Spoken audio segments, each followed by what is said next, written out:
Bismillahirrahmanirrahim. Sura Anfal'ninki 24-oyati. Alloh taolo shundoq deydi: "Ya ayyuhallazina amanu stajibu lillahi va lirrasuli iza da'akum lima yuhyikum." Ey müminler, Allah va uning payg'ambari sizlarni tirildiradigan, ya'ni abadiy hayotga erishtiradigan, shundaqla nafsinglarni tirildiradigan, qalbinglarni tirildiradigan narsaga, ya'ni iymonga da'vat qilsa, uning ovoz qo'shinglar, uni qabul qilinglar. Qatada bu yerdagi chaqiriq, ya'ni Allohning payg'ambari chaqirayotgan narsa Qur'ondir degan. O Qur'onda hayotlik bor, ishonch bor, nijotlik bor, dunyo va oxiratning yomonliklaridan, baloyopatlaridan saqlanib qolishi bor degan. Wa'lamu anna Alloha yahulu baynal mar'i va qalbihi. Bilinglarki, Alloh kishi bilan uning qalbi orasida to'salg'u bo'lalaydi. Yani Allah subhanahu wa ta'ala barliq ishlarni o'zi tasarruf qiladi. Har xil o'zgartirdi. Undaq bundoq qilib o'tadi. Qalblarni xohlagancha o'zgartirdi. Shuning bilan u qalb egisi uningga qudrat yetmaydi. Allah o'zgartib etsa, uni albatta qudrat yetmaydi-da. Alloh taolo xohlagan bandalarninki irodasini kuchlantiradi va uningga to'g'ri yo'lni ilhom qiladi. Xohlagan kishilarning maqsadlarini o'zgartiradi va qalbini to'g'ri yo'ldan qaytarib o'tadi. Shuning uchun Peygamber sallallahu aleyhi ve sellem ya muqallibal qulub sabbit qalbi ala dinik. Ey qalblarni o'zgartuvchi zot, qalbimni diningda mustahkam qilgin degan mushu duoni ko'p qilgan. Abdullah ibn Abbas radhiyallohu anhu bu oyatning tafsiri haqida, ya'ni Alloh taolo banda bilan uning qalbi o'tirsa to'salg'u bo'lalaydi degan bu oyatni tafsirlab, Alloh taolo mu'min bilan kufrni o'tirsini to'saydi va kofir bilan iymon o'tirini to'saydi deb tafsir qilgan. Abu Hayyan rahimahulloh shundoq degan, bu oyatda mu'minlarni davomli Alloh taoloning ko'z oldida qo'yish, Allohningki uni ko'zib turayotganligini his qilish, Alloh taolodan qo'rqish va Alloh taoloning buyrug'iga ovoz qo'shishga, oldirishga mu'minlarni qiziqtirish bor deydi. Va annahu ilayhi tuhsharun. Ya'ni sizlar bilinglarki, sizlar Alloh taolo tarafga qaytirilsizlar, tirildirsizlar. Allah subhanahu wa ta'ala sizlarning qaytadigan o'rninglar. Ya'ni hammamiz o'lgandan keyin yana Allohning huzuriga boramiz. Qabrlardan chiqarilib, Alloh taolaning oldida turimiz, mashargat hisob kitob qilish uchun amallarimizga qarta Alloh taolo ya jazolaydi, ya mukofot beradi. Wattaqu fitnatan la tusibanna allazina zalamu minkum khassa. Sizlarning ichinglardagi faqat zulm qilgan kishilarga yetmaydigan bundaq fitnadan qo'rqinglar. Ya'ni zulm qilgan kishilarga yetib, zulm qilmagan kishilarga, gunohsiz kishilarga yetmaydi emas, hammalarga o'rtaq yetadi. Shu fitnadan qo'rqinglar. Ya'ni agar sizlarning ichinglardagi bir qism kishilar Alloh taolaning buyrug'iga osiylik qilsa, u chaqda hammanglar o'rtaq yetadigan azobdan, Allohning azobidan, intiqomidan qo'rqinglar, hazar aylanglar deydi. Ya'ni zolim kishi, bizning ichimizdagi bir qism zolim kishilar gunoh masiyat qilgan bo'lsa, uni boshqalar ko'rib turib to'smagan bo'lsa, shuning bilan Alloh taoloninki g'azabi zulm qilgan kishi bo'lsin, gunohkor kishi bo'lsin va gunoh qilmagan, zulm qilmagan kishilar bo'lsin, hammaga yetib qoladi. Shuni qo'rqinglar dedi. Zolim o'zining zulmi tufaylidan Allohninki g'azabiga, azobiga uchirgan bo'lsa, jazosiga uchirgan bo'lsa, boshqalarchi desa, boshqalar uni to'smaganligi uchun va shu munkarga, gunoh masiyatga, zulmga sukut qilganligi uchun hammalarga o'rtaq azob tushadi. Shuningdan ansiranglar, qo'rqinglar, ehtiyot qilinglar deydi. Hadis shundoq kelgan. Kishilar zolimni ko'rib, uni qo'lini tutib olmaydi. Ya'ni uningga sukut qiladi, to'smaydi. Munkarni ko'rib, zulmni ko'rib, masiyatni ko'rib to'smaydi. Shuning bilan Alloh taolaning huzuridan kelgan azob bilan Alloh taolo ularning hammasi umumyuzlik jazolaydi deydi Payg'ambar alayhisalom. Nauzubillah. Abdullah ibn Abbas radhiyallohu anhu shundoq degan. Alloh taolo mu'minlarni munkar ishni ko'rgan vaqtida, ularning orasida munkar, masiyat yuz berganligini ko'rgan vaqtida uni e'tirof qilmaslikni buyurdi. Unda qilsa, e'tirof qilsa, ularni Alloh taolo umumyuzlik azob bilan jazolaydi. Zolimga bo'lsin yoki zolim emas kishilarga bo'lsin, hammasiga o'rtaq Allohning jazosi yetadi. Va alamu annalloha shadidul iqob. Bilinglarki, Alloh taolaning azobi qattiqdir. Ya'ni Allah Taala asili qilgan kishilarga bu Alloh Taala tarafdan berilgan ogohlantirish, tahdid va'dasidan iborat. Vazkuru iz antum qalilun mustad'afuna fil ard. Aslanglarki o'z vaqtida sizlar oz edinglar, bo'zaq qilingan edinglar deydi. Zaminda bo'zaq qilingan edinglar yani Makkada. Takhafuna ay yatakhaffafakumun nasu fa'awakum wa ayyadakum bi nasrihi wa razaqakum minat tayyibati la'allakum tashkurun. Kishilarningki sizlarni talon-taroj qilishidan qo'rqitinglar, shukr qilishinglar uchun Allah sizlarni Madinada yerlashtirdi. Öz yardım bilan sizlarni kuchlantirdi. Sizlarga halol narsalarni rizq qilib berdi. Ey müminler, sizlar aslanglarki ayni vaqtida sizlar Makkadagi vaqtinglarda ojiz edinglar, oz edinglar, saninglar ozdi, kuchinglar ozdi. Ham Makka mushriklari sizlarni dininglardan yondirish uchun turli azoblar bilan azoblagan, turli aziyatlarni bergan. Sizlar mushriklarning sizlarni talon-taroj qilishidan, ya'ni o'ltirish, bulash qilishidan, bo'lishidan ansiraytinglar. Shuning bilan Alloh taolo sizlarga bir makon berdi. U bo'lsa Madina Munavvardan iborat. Madina Munavvar kelgandan keyin dushmanlaringlardan qo'g'dandinglar va amonlikqa xotirjamlikka erishdinglar. Shundaqla Badr jangida sizlarni kuchlantirib, sizlarga yordam berdi.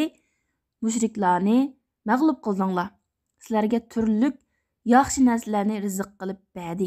Ya'ni g'animatlarni halol pok qilib berdi. Chunki Muhammad sallallohu alayhi va sallamning ummatidan ilgirki ummatlarga g'animatlar halol qilinmagan, halol emas edi ularga. Lekin bizga Alloh halol qilib berdi g'animatlarni. La'allakum tashkurun.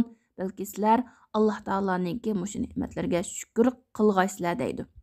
Allohning mush katta ne'matlarga shukr qilishinglar uchun. Bu yerdagi maqsad Alloh taoloning mu'minlarga ato qilgan ne'matini aslatish. Chunki ular ilgari xor edi, ojiz edi, oz edi. Uningdan keyin izzatga, buyuklikka, shon-sharafga erishdi. Shuning uchun Alloh taolaning bu ne'matlarga qarata ular Alloh taolo itoat qilishi va shukr qilishi lozim. Ya ayyuhallazina amanu la takhunulloha var rasula deydi. Ey mu'minlar, sizlar Allohga va Allohning payg'ambariga xiyonat qilmanglar. O'shadiki ya ayyuhallazina amanu degan nidolninki talab taqozosi sizlarda shu iymon etishdan iborat shu sifat bo'lgan ekan, iymon sifati bo'lgan ekan, undaqda shu iymonning taqozosi biz hozir demoqchi bo'lgan ishlarga rioya qilishinglar, shu buyruqlarga rioya qilishinglar, buyruqlarni ijro qilishinglardir demoqchi. Ya'ni sizlar ey mu'minlar payg'ambarning va musulmonlarning dinining sirlarini kafir mushriklarga oshkorlab qo'yish orqali dinga xiyonat qilmanglar. Alloh va Allohning payg'ambariga xiyonat qilmanglar deydi. Va tahunu amanatikum va antum ta'lamun. Sizlar bilib turib omonatlaringlarga xiyonat qilamsizlar. Ya'ni sizlarga shariat takliflari omonat qo'yilsa, bunga xiyonat qilamsizlar. Abdullah ibn Abbas radhiyallohu anhu shundoq degan: Alloh taolo xiyonat qilish Allohning farzlarini tark etish bilan bo'ladi. Payg'ambar alayhisalom xiyonat qilish bo'lsa, payg'ambar alayhisalomning sunnatlarini tark etish va gunoh masiyat qilish bilan bo'ladi degan. Omonat deganimiz Alloh taolo bandalarga yuklagan, omonat qo'ygan amal ibodatlardan iborat. Va antum ta'lamun. Sizlar bilib turibdi, ya'ni shu ishlarning xiyonat ekanligini va u xiyonatning oqibatining qanchalik og'ir ekanligini bilib turib, Alloh taologa va Allohning payg'ambariga xiyonat qilmanglar. Va alamu annama amwalukum va avladukum fitnah. Bilinglarki sizlarning mol dunyoringlar, mol mulkinglar va farzandlaringlar fitnadir, sinoqdir, imtihondir. Alloh taoloning huzurida katta ajr mukofot bor.